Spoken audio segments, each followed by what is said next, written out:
Welcome to the Greenhouse Curacao restaurant. Here at the Greenhouse Curacao, our chefs expertly prepare your food with the highest quality and freshest ingredients. The Greenhouse restaurant is now serving breakfast, serving the best omelet, fresh juice, hot coffee, and more. Come and enjoy the new Caribbean sushi. Origami is offering you all-you-can-eat sushi for only $20, only on Monday and Thursday. Het belangrijkste nieuws uit Curaçao in het Nederland. Access Journaal, vers van de pers.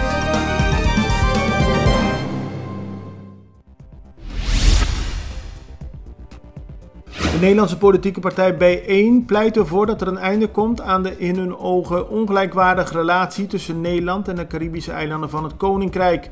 Dat staat in het partijprogramma dat dit weekend is gepresenteerd. De partij hoopt in de Tweede Kamer te komen tijdens de parlementsverkiezingen van 17 maart volgend jaar. B1 vindt in haar partijprogramma het onder meer belangrijk dat er een afronding komt van het dekolonisatieproces van het Caribisch deel van het Koninkrijk. De partij vindt dat Sint-Eustatius, Bonaire en Saba moet worden verlost van de grip van politiek en ambtelijk Den Haag. De Rijksministerraad moet worden afgeschaft. Er moeten herstelbetalingen komen voor de eilanden. En er moet een parlementaire enquête komen die de zelfverrijking van Nederland onderzoekt tijdens de koloniale periode. Curaçao heeft een nieuwe avondklok. Vanaf vanavond moet iedereen om 9 uur 's avonds thuis zijn. De winkels en restaurants moeten om 8 uur de deuren sluiten. De Curaçaose restaurantvereniging CRA is niet blij met die maatregelen en wil dat de Curaçaose overheid over de brug komt met aanvullende financiële steun voor de restaurants. Anders zullen er veel faillissementen volgen. Curaçaose muzikanten zijn ook niet blij. Manfred Fekko Gomes van muzikantenvereniging AMAC zegt dat de muzikanten keer op keer hard worden getroffen door de maatregelen die de regering instelt. Bombini at El Grill and El Mexicano restaurant. Curaçao's hotspot for seafood, quality steak, and Mexican cuisine. Take a Saturday night bite out of all-you-can-eat ribs, mixed grill Sunday, Monday and Thursday all-you-can-eat Mexican tacos. Join us under the orange parasols with stunning view at Mambo Beach Boulevard for a true taste of heaven. Estadushi.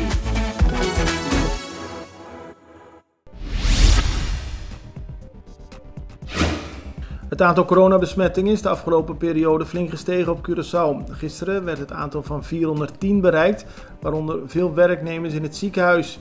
Voor de regering is dat reden om met nieuwe strenge coronamaatregelen te komen. Er zijn nieuwe uren voor de avondklok en iedereen die een winkel bezoekt of naar een begrafenis gaat of deelneemt in het openbaar vervoer moet een mondkapje dragen. Verder roept de regering op iedereen zoveel mogelijk thuis te blijven. Als je niets belangrijks buiten de deur hebt, blijf gewoon thuis, aldus Ruggenaat. De nieuwe tijden van de avondklok zullen streng gecontroleerd worden. Dat zei minister van Justitie Quincy Girigori gisteren tijdens de persconferentie. Hij geeft aan dat de politie, de Curaçaose militie, Vrijwilligerskorps Curaçao en Defensie samenwerken om te zorgen dat mensen op tijd naar huis gaan.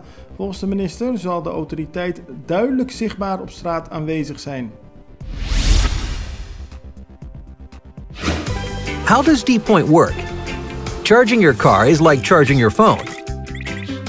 At home, just plug the D-Point cable into your car and start charging.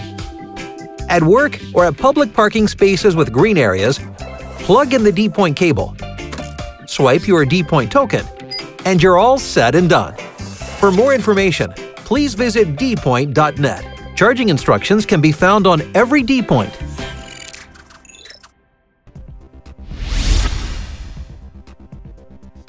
In het Curaçao Medical Center worden vanaf vandaag alle electieve operaties geannuleerd. Dat zijn geplande en minder ingrijpende operaties. Dat heeft directeur Gilbert Martina gisteren gezegd tijdens de viering van het 1-jarig bestaan van het CMC.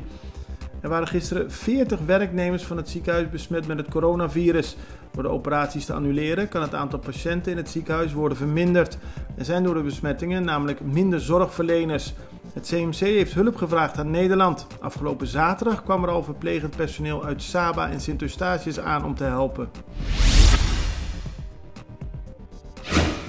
Het multidisciplinaire team heeft gisteren een bijzondere ontdekking gedaan. Een huis in de wijk Serie Candela was helemaal omgebouwd als snack.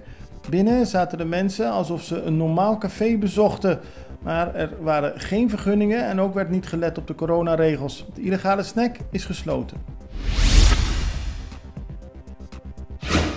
Bij een persconferentie van de voetbalbond FFK is Guus Hiddink gisteren gepresenteerd als bondscoach en technisch directeur van Curaçao. Hij heeft een duidelijke doelstelling. Hiddink zei, als er wordt gevraagd, gaan we naar het WK in Qatar in 2022? Dan zeg ik, ja, we gaan naar het WK. Volgens Hiddink zou het fantastisch zijn als Curaçao het WK haalt. Hij gaat er hard aan werken om het team zo sterk mogelijk te maken. Hiddink werkte tijdens zijn carrière over de hele wereld, maar gaat nu voor het eerst in de Cariben aan de slag. Het belangrijkste nieuws uit Curaçao in het Nederland. Extra Journaal, vers van de pers.